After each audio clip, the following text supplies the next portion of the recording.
আসসালামু আলাইকুম রাহমাতুল্লাহি ওয়া বারাকাতুহু। সম্মানিত দর্শক শ্রোতা, আজকে পবিত্র এই মাহে রমজানের বরকতময় সময়ে আমরা সূরাতুদ দুহা এর নাজিলের ইতিহাস সম্পর্কে আলোচনা করব।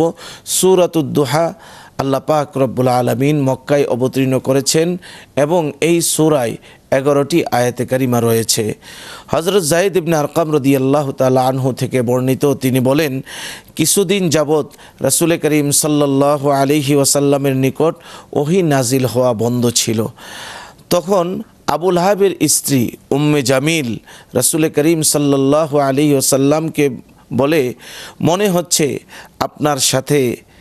আপনার সাথী আপনাকে ত্যাগ করেছে এবং ঘৃণা আরম্ভ করেছে।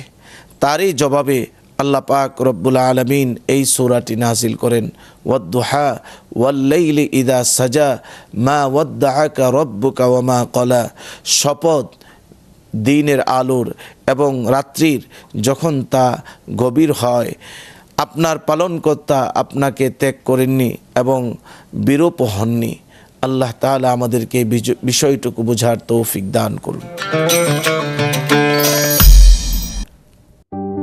আস্থা, নিরাপত্তা ও প্রগতির সাথে প্রযুক্তির সমন্বয়ে গ্রাহকদের সর্বোচ্চ মানের ব্যাংকিং সেবা প্রদানই কমিউনিটি ব্যাংকের লক্ষ্য। কমিউনিটি ব্যাংক, সবার ব্যাংক।